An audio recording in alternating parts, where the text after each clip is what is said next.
Hello दोस्तों, mission government job के official YouTube channel पे आप सबका स्वागत है। आरआरबी क्लर्क 2020 का एग्ज़ाम का एनालिसिस हम करेंगे। 19 सितंबर 2020 के सेकंड शिफ्ट का रिव्यू है ये सेल्फ गिवन एनालिसिस है। मेरा खुद का एग्ज़ाम था, सेकंड शिफ्ट के अंदर एग्ज़ाम था। एग्ज़ाम जो है वो बहुत ईजी आ रहा है। उम्मीद करती हूँ कि आप सबका एग्ज़ाम भी बहुत अच्छा हुआ होगा। अब कुछ स्टूडेंट्स ये पूछेंगे नीचे, या जो मेरे स्टूडेंट्स रह चुके हैं वो ये पूछेंगे कि मैम आपने पेपर क्यों दिया है। तो अगर हम लोग पेपर नहीं देंगे तो हमें पता क्या चलेगा पढ़ाते टाइम कि क्या कुछ नया पूछा जा रहा है, पैटर्न में कुछ चेंजेस हो रहे हैं या नहीं हो रहे। तो इसलिए जो भी फॉर्म्स निकलते हैं, चाहे वो एसएससी का हो, चाहे वो अगर मैं हरियाणा से हूँ, चाहे वो हरियाणा का पेपर हो या फिर बैंकिंग लेवल का पेपर हो, हर फॉर्म हमें फिल करना पड़ता है। और एक गुड टीचर जो होता है वो हमेशा खुद का सेल्फ गिवन एनालिसिस जरूर करता है। अगर वो उस फॉर्म के लिए एलिजिबल है तो वो जरूर फॉर्म फिल करता है, वो पेपर दे के भी आता है और उसके बाद अपना एनालिसिस भी बताता है, ताकि आने वाले जो स्टूडेंट्स होते हैं उनको वो अच्छे से गाइड कर पाए। तो ये सेकंड शिफ्ट के अंदर मेरा पेपर था। मैंने कितने अटैम्प्ट किए वो भी मैं आपको बताऊंगी। मैं हरियाणा से हूँ तो कट ऑफ क्या रह सकती है वो भी मैं आपको बताऊंगी। तो पूरी वीडियो देखना। अगर आपको लगे कि क्वेश्चन बिल्कुल ओके, क्योंकि जितने मुझे याद थे उतने क्वेश्चन मैंने यहाँ पे लिखे हैं, क्वेश्चन यही आपके पेपर में पूछे गए थे, तो मुझे कमेंट करके जरूर बताना। अगर कोई और क्वेश्चन आपको याद है तो वो भी कमेंट कर सकते हो। तो पहला क्वेश्चन रीजनिंग के अंदर जो पूछा गया था, एक वर्ड दिया गया था प्रॉब्लम। प्रॉब्लम के अंदर आपसे पूछा गया था हाउ मैनी पेयर्स, यानी फॉरवर्ड और बैकवर्ड पेयर्स काउंट करने थे। तो इसका आंसर जो आएगा, इसका आंसर आएगा टू आंसर आएगा। जिस जिस स्टूडेंट्स ने टू आंसर लगाया उसका बिल्कुल ठीक है। आप अपने क्वेश्चन यहाँ पे मैच भी कर सकते हो। अगर आपको थोड़ा बहुत डाउट है तो यहाँ पे आप मैच कर सकते हो। मोस्टली तो यही होता है कि हमें जो ये एक एक नंबर वाले क्वेश्चन होते हैं इन पे थोड़ा बहुत डाउट होता है, बाकी तो सारे क्वेश्चन हमारे ऑलमोस्ट सही होते हैं। और पेपर इतना ईजी था कि जिसने अच्छी तैयारी कर रखी है वो यहाँ पे 75 प्लस ही अटैम्प्ट करके आ रहा है। बहुत सारे स्टूडेंट तो 80 में से 80 भी अटैम्प्ट करके आ रहे हैं। उसके बाद सीरीज पूछी गई थी, नंबर सीरीज है। तो जो पहली नंबर सीरीज मेरे कंप्यूटर पे ओपन हुई थी वो ये थी 16, 24, 36 और 54। जब मैंने फर्स्ट टाइम में इसको अटेम्प्ट किया था तो ये सीरीज मुझसे नहीं बनी थी। मैंने इसको डिफरेंस से लिया था और डिफरेंस से मेरा आंसर ये ऑप्शन के अंदर जो आ रहा था वो जो मेरा आंसर आ रहा था वो ऑप्शन में नहीं था। लेकिन इसके अंदर फिर मैंने इसको छोड़ दिया था, क्योंकि सबसे इंपॉर्टेंट ये है, अगर आप एक ही चीज़ पे लगे रहोगे तो पेपर आपका बिल्कुल ख़राब हो जाने वाला है। तो इसलिए मैंने इसको एक बार स्किप कर दिया था, लेकिन बाद में जब मैंने इसको बनाया था तो ये बन गया था। इसके अंदर क्या लॉजिक चल रहा है, हर नंबर अपने आप का 1.5 गुना हो रहा है। यानी 16 को अगर 1.5 से मल्टीप्लाई करेंगे तो 24 आएगा। इसी प्रकार से जब हम 54 को 1.5 से मल्टीप्लाई करेंगे तो आंसर क्या आएगा, 81 आएगा। तो 81 इसका बिल्कुल सही आंसर है। सेकंड सीरीज जो थी वो ये वाली थी 119, 81 और 136। तो ये हमारे पास सीरीज थी। इसमें जो सीरीज चल रही है प्लस 19 करेंगे, 19 का टेबल चलेगा, 19 दूनी 38, 38 माइनस करेंगे, उसके बाद 19 दिए 57, 57 यहाँ पे प्लस करेंगे, सॉरी यहाँ पे प्लस करने के बाद 138 आएगा। नेक्स्ट टर्म हमसे पूछा गया था तो यहाँ पे 76 माइनस होगा और जो आंसर आएगा वो 62 आएगा। ठीक है।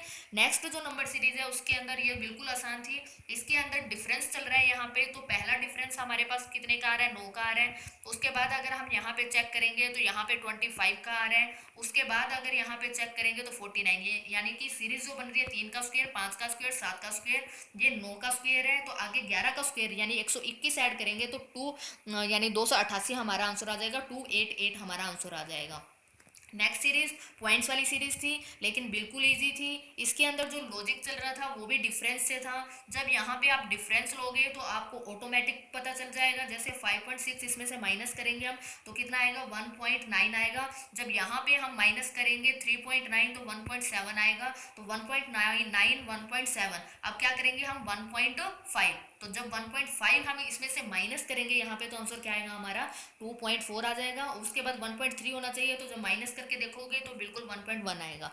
तो 4 सीरीज थी। एक सीरीज और थी जिसका आंसर 192 आया था, मेरे को वो सीरीज याद नहीं है। अगर आपको याद है तो आप आंसर में कमेंट करके बता सकते हो, आप कमेंट में मुझे बता सकते हो। अब यहाँ पे क्या होगा कि जो सीरीज थी वो यहाँ पे कुछ नंबर थे, यहाँ भी कुछ नंबर थे, यहाँ भी कुछ नंबर थे, फिर 192 आंसर आया था और यहाँ 1920 लिखा हुआ था। इस प्रकार की कोई सीरीज थी।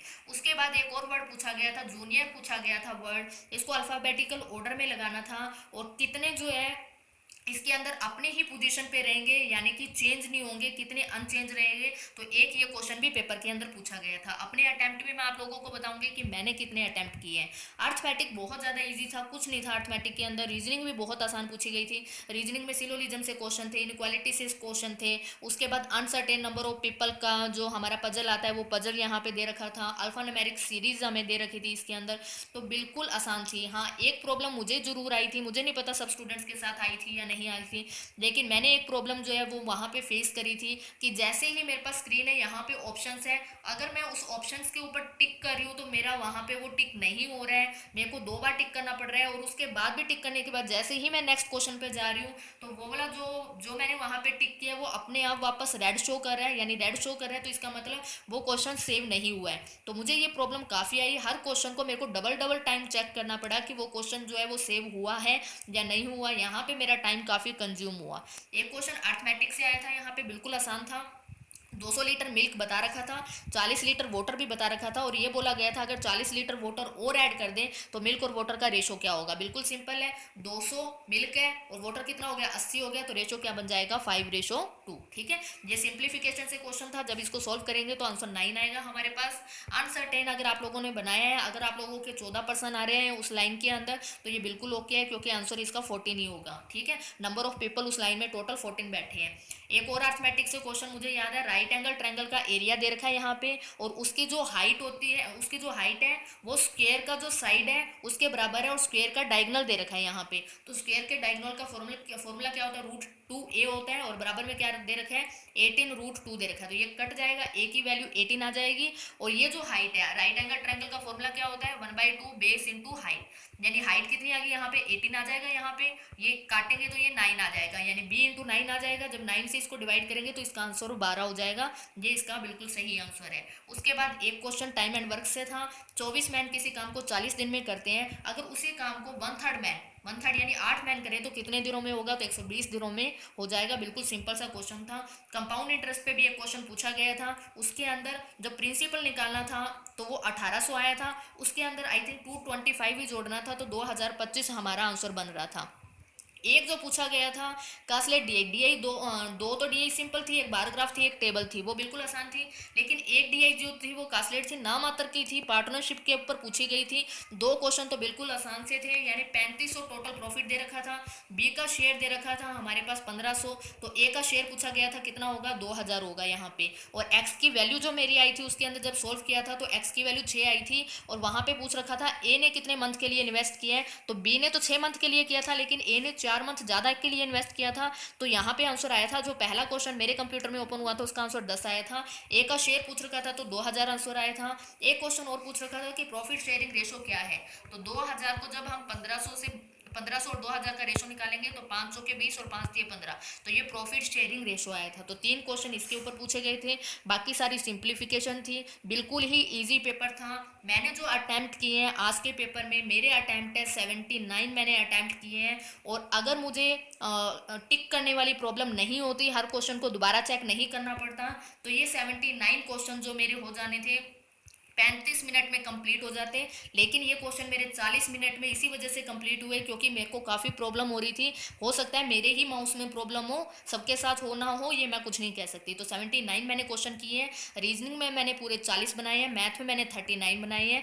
एक क्वेश्चन जो एज वाला क्वेश्चन आया हुआ था कि बी की एज 16 साल के बाद ए की एज 6 साल पहले के बराबर है, कुछ समथिंग ऐसा क्वेश्चन आया हुआ था, तो वो मैंने ट्राई किया था लेकिन वो मेरा नहीं बना था। और एक मेरे को इसके ऊपर डाउट है, 79 क्वेश्चन मैंने किए हैं, एक क्वेश्चन पे मुझे डाउट है। वो डाउट इस वाले क्वेश्चन के ऊपर है जो मैंने ऊपर यहाँ पे आपको वर्ड लिखा है जूनियर।